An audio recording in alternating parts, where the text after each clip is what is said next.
Hey everyone, thanks so much for joining this episode of National Council Conversations. We know that the topic of mental health for young people is very important right now. It's been important for a long time and even more so during and but hopefully one day post-COVID. So today, thanks for joining me for this great conversation we're going to have about a project that the National Council has been leading to support youth mental health called Connected. I'm so happy to be joined by Julia Schreiber from the National Council staff and by Joshua Calorino, who is a youth support person on this project. And thanks guys for joining. So who's going to tell me or tell our listeners something about Connected? What is it and what's it trying to do? So thanks for having us today, Chuck. I'll take this question. So Connected was a 2-year national learning community that focused on reducing youth anxiety, depression, and suicide in underserved communities. We brought together 5 community organizations and 20 local youth with lived experience to design and implement their own strategies for improving access to quality mental health supports. So each of these communities defined their own unique approach to improving youth mental well-being, but all 5 of them shared a commitment to elevating youth voice as a part of the process. And on Connected, we recognize that committing to elevating youth voice is just a first step. So while they were all out on the ground in their communities, they were also convening regularly as a national cohort to learn from each other, to learn from our Connected national partner team, and to learn from other leading experts in the field. That learning journey also included what we called our Influencers Institute, which was a youth leadership development program that was designed specifically to empower our Connected young influencers to partner with others and inspire and create change. That program was run by our partners from Youth Move National and Watauga Consulting, as well as our 5 consultants. Change Matrix, Michigan Public Health Institute, and Relias were all also core partners who were integral to the overall success of Connected. So that's great. So we had this initiative that really focused on local solutions, being creative, and really emphasized youth voice and involvement. Joshua, I know you've been a youth advocate for a long time. Well, not so young because you're not so long since you're still a youth. But what makes this project different or important from your perspective? What made this project different or important? I mean, there were so many things really, but what I would say is that contrary to the norm, I would say oftentimes you find a lot of projects that will invite youth to be partners in the space, but they're partners mostly in title, mostly in the way that it's structured, or mostly in just like people say that they're kind of a part of the team. But there are often times where the ideas of tokenism and not really feeling part of the team come into play. And I will say that that has not been the case. This entire process, all of Connected, really was structured to have the youth right in the center, being equal partners, having shared responsibility, being able to make adjustments, being flexible, adjusting to the pandemic. All of these things were done with the forefront of having the youth be the leaders in that. And as we know, when the youth are the leaders in the services and the things that they need, you get better outcomes. But it doesn't always happen that way. So it's very refreshing to have something where it has happened that way. Oh, that's so great to hear. I'm glad that you had that experience.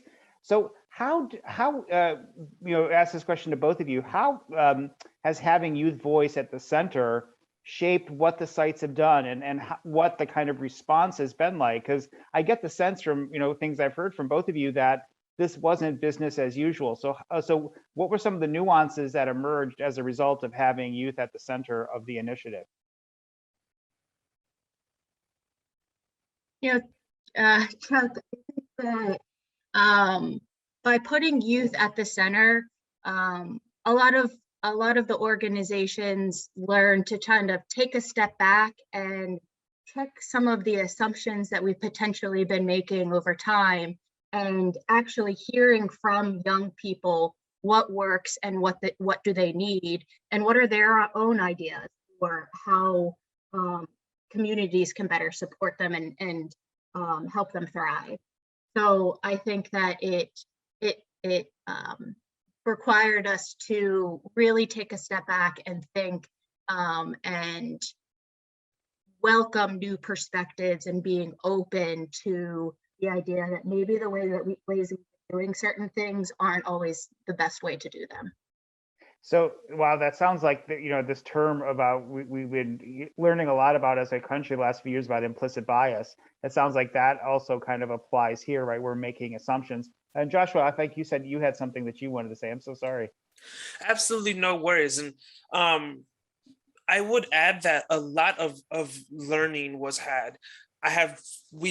History shows that when society changes, when things shift, when new changes are made, most often it's the young people who bring in those perspectives. It's the up and coming generation who are making these strides and these changes. And with that, we break the norm. We, the youth, break the system and then rebuild the system. And that was a thing that continually happened throughout this project. It was, whoa, well, this is something that we've always done. It's like, well, it's not working. So we're going to break it really quickly, and then we're going to fix it, or in fact, we're going to improve it for the better. Yeah.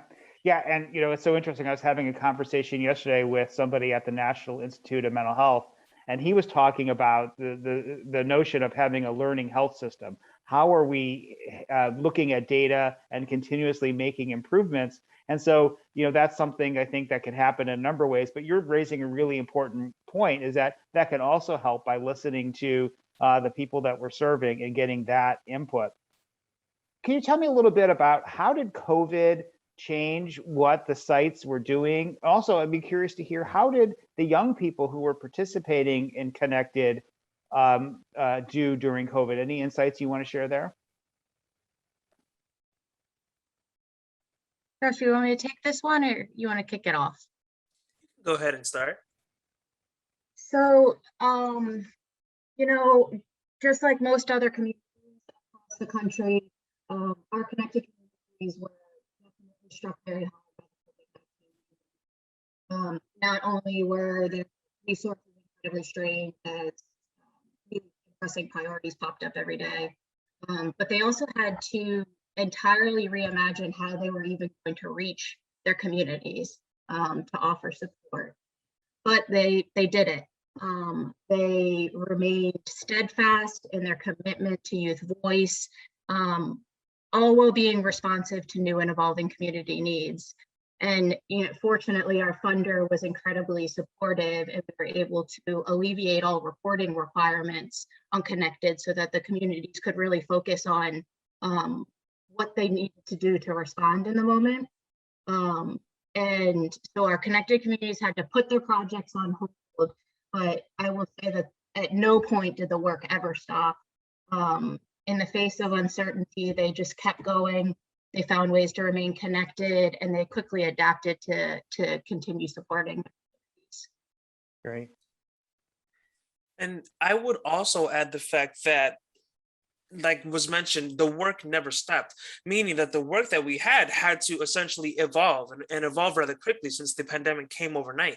And it really brought in new tools, and using the technology that we have these days, that much of the systems of care don't use quite yet, really meeting the youth where they are on digital platforms, really using the tools that many telehealth tools that are now being used, Zoom, Slack, like there's so many options to go, Discord, all of these things were then being pulled in and used and able to reach the youth. And these are successes that we can have, that we can take post-pandemic, like we talked about. These are tools and successes and all of these things that we can bring post-pandemic. So there was a lot of learning that happened in what happens if a youth for some reason can't make it on site or can't be here in person. Well, we had to learn that because we really couldn't be there in person. So we were able to bring in those other tools and hopefully push those into the future to supplement.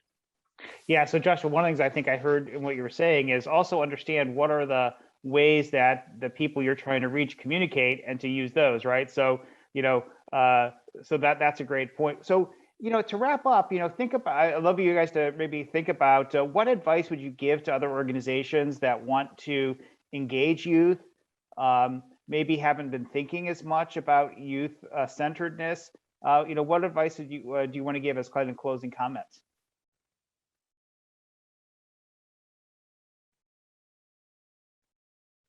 I would say something that I learned to embrace on Connected, and I would share with is something I've always known, but truly rung true in Connected, and that is embracing failure as learning.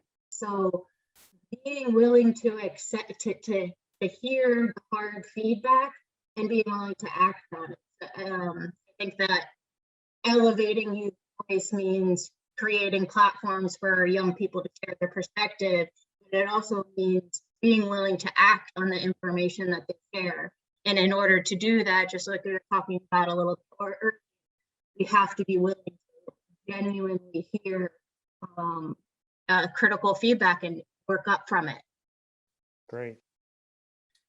And I would circle back to that point of sometimes when the youth will ask for things that will push the typical boundaries of, let's say, the box. But people always ask to think outside of the box. So I think it's important to be adaptable and flexible and really listen to what the youth are saying, because they are keenly aware of the service system, right? As individuals who are receiving services, who better to navigate that system, who better to really understand what all is involved in that. And if anyone were to improve that system, it'd be the youth who has already been a part of it for so long. So being flexible and really listening to that feedback and really using that to make these changes is so important.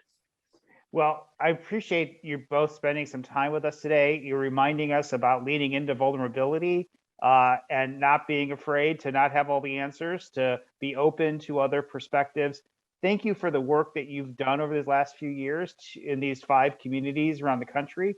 Hopefully, the lessons learned will inspire others. And just want to say thanks to everybody who joined us today for this conversation.